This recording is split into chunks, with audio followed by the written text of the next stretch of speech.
बात कर रहे थे कि अगर हमारे पास ऑब्जेक्ट जो है वो उसी डायरेक्शन में मूव करे जिस डायरेक्शन में आप फोर्स अप्लाई करें, तो इसका मतलब ये होगा कि फोर्स और डिस्प्लेसमेंट का एंगल 0 डिग्री हो जाएगा और 0 डिग्री पे कॉज ऑफ 0 की वैल्यू 1 होती है। तो आपका जो वर्क होगा वो F D multiply by 1 like F D होगा। फ़र्ज़ किया आपका एंगल 0 डिग्री ना होता, ये कुछ 20 डिग्री 30 40 50 60 अप टू 90 से थोड़ा सा कम बेशक ले लें, लाइक ज़ीरो या ज़ीरो से ग्रेटर और 90 डिग्री से कम होता। इन तमाम केसेस में आपका वर्क डन जो होगा वो हमेशा पॉजिटिव रहेगा। उसकी मैथमेटिकल रीज़न ये है क्योंकि कॉज ऑफ थीटा की प्रॉपर्टी अगर आप लोग देखें तो कॉज ऑफ थीटा की वैल्यू 0 से लेके 90 डिग्री तक पॉजिटिव रहती है। अब इसका मतलब ये हुआ कि हम पहले केस में कह सकते हैं कि हमारे पास जो वर्क डन था वो पॉजिटिव था। अब एक और पॉसिबिलिटी देखते हैं। फ़र्ज़ किया ये सेकंड डायग्राम है मेरे पास, यहाँ पे इस तरह से है कि अगर मेरे पास एक ऑब्जेक्ट है जिसको मैं मूव कर रहा हूँ अलॉन्ग एक्स एक्सिस, लेकिन फोर्स में बैकवर्ड लगा रहा हूँ। Like how is it possible कि हमारे पास ऑब्जेक्ट फॉरवर्ड मूव कर रहा हो और हम बैकवर्ड फोर्स लगा रहे हो। एज्यूम करें आप एक ऑब्जेक्ट को स्लोप पे लेके जाना चाहते हैं। स्लोप का मतलब ये हुआ कि यहाँ पे ये जो रोड था ये सीधा नहीं, ये कुछ इस तरह से बेंड है। सो यहाँ से जो ऑब्जेक्ट हम रखेंगे वो हाई स्पीड से डाउनवर्ड जाएगा। अब हाई स्पीड को बचाने के लिए हम चाहते हैं हम स्पीड कंट्रोल करें। तो इसका मतलब क्या हुआ, हमें एक तरह की ब्रेकिंग फोर्स या रिवर्स फोर्स लगानी पड़ेगी कि ऑब्जेक्ट की मोशन फॉरवर्ड डायरेक्शन में, लेकिन हम चाहते हैं कि इतनी हाई स्पीड से मूव ना करे, ऑब्जेक्ट स्लो डाउन होके जाए। तो इसका मतलब ये हुआ उसका डिस्प्लेसमेंट तो स्टिल फॉरवर्ड डायरेक्शन में, लेकिन आप लोग जो फोर्स अप्लाई करें वो बैकवर्ड अप्लाई करें। इस केस में क्योंकि फोर्स आपकी बैकवर्ड है लाइक अलॉन्ग लेफ्ट साइड, आपका डिस्प्लेसमेंट है वो फॉरवर्ड है लाइक अलॉन्ग राइट साइड, तो इसका मतलब है फोर्स और डिस्प्लेसमेंट में जो आपका एंगल बनेगा वो 180 डिग्री बन जाएगा। अब 180 डिग्री पे कॉज ऑफ थीटा की वैल्यू जो होती है वो -1 होती है।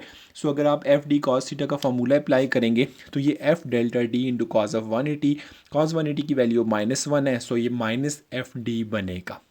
अब नेगेटिव वर्क के इसके अलावा अगर हम देखना चाहें केसेस, फ़र्ज़ किया अगर आप टॉप बिल्डिंग से कोई चीज़ नीचे उतारना चाहते हैं रस्सी बांध के, तो आप लोग क्या करेंगे। एक पॉसिबिलिटी ये है वहाँ से आप ऊपर से आप टॉप से उसको छोड़ दें, वो नीचे जाके गिरेगी, टूट जाएगी। सेकंड ये आप चाहते हैं कि वो नीचे जाके गिरे ना, आप उसको रस्सी के साथ बांधते हैं, रस्सी के साथ बांध के आहिस्ता आहिस्ता उसको रिलीज़ करते हैं।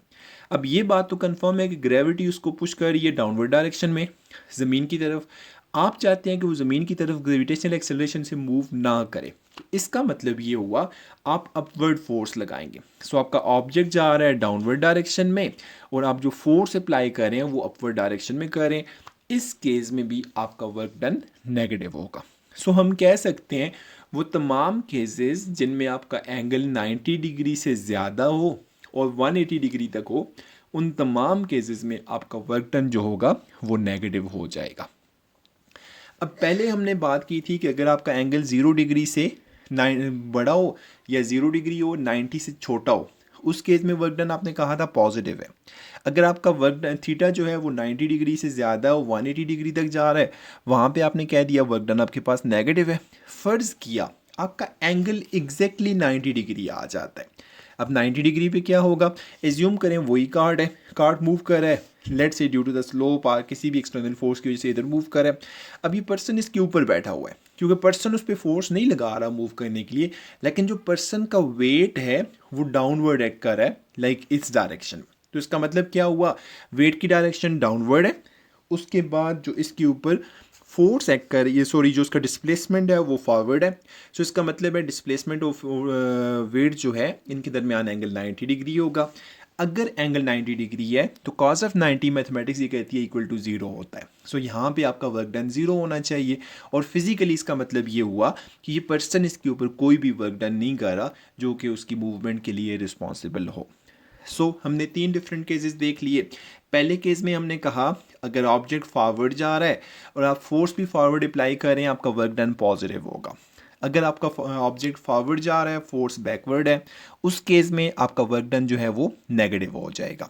और तीसरी पॉसिबिलिटी ये है अगर आपका ऑब्जेक्ट किसी भी डायरेक्शन में मूव कर रहा है लेकिन आपकी फोर्स अपवर्ड या डाउनवर्ड है, तो आपका थीटा जो होगा वो 90 डिग्री हो जाएगा और 90 डिग्री की वजह से आपका वर्क डन 0 हो जाएगा।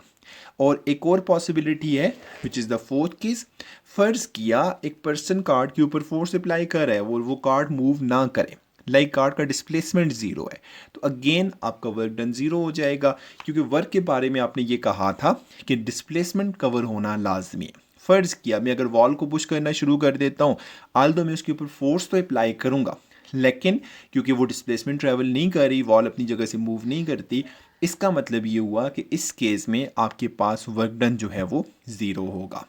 सो अब सारे को मैथमेटिकली कंक्लूड करते हैं कि कौन कौन सी पॉसिबिलिटीज़ हैं हमारे पास। तो हम कहते हैं कि आपका वर्क सबसे पहले पॉजिटिव कब होगा। पॉजिटिव के लिए हमने कंडीशन ये रखी कि अगर आपका थीटा जो है 0 डिग्री हो और थीटा जो है ये 90 डिग्री से छोटा, sorry, theta is less than 90 degree, like 0 से लेके 0 is less than or equal to theta and theta is less than 90। तो इस केस में आपके पास वर्क डन जो होगा वो पॉजिटिव हो जाएगा। फिर सेकंड पॉसिबिलिटी क्या थी, अगर आपका थीटा जो है 90 डिग्री से बड़ा हो और 180 डिग्री तक हो, इवन 270 तक ले जा सकते हैं, उस केस में आपका वर्क डन जो होगा नेगेटिव होगा, क्योंकि वजह ये है कॉस थीटा की वैल्यू 90 से ग्रेटर और 180 तक नेगेटिव रहती है। फिर तीसरी पॉसिबिलिटी ये है कि अगर आपका थीटा जो है एग्जैक्टली 90 डिग्री हो जाए, तो थीटा 90 डिग्री होगा, वहाँ पे आपके पास कॉज ऑफ 90 डिग्री जो होता है वो इक्वल टू ज़ीरो होता है। सो इसका मतलब है इस केस में आपके पास जो वर्क आएगा वो ज़ीरो आ जाएगा। और चौथी पॉसिबिलिटी ये है, अगर आपका डिस्प्लेसमेंट डेल्टा डी ज़ीरो हो जाए तो फिर स्ट्रेट फॉरवर्ड आपका वर्क जो है वो ज़ीरो हो जाएगा। So that's it for introduction to work. और इसके बाद हम लोग work done by a constant force and work done by a variable force discuss करेंगे। Thank you very much.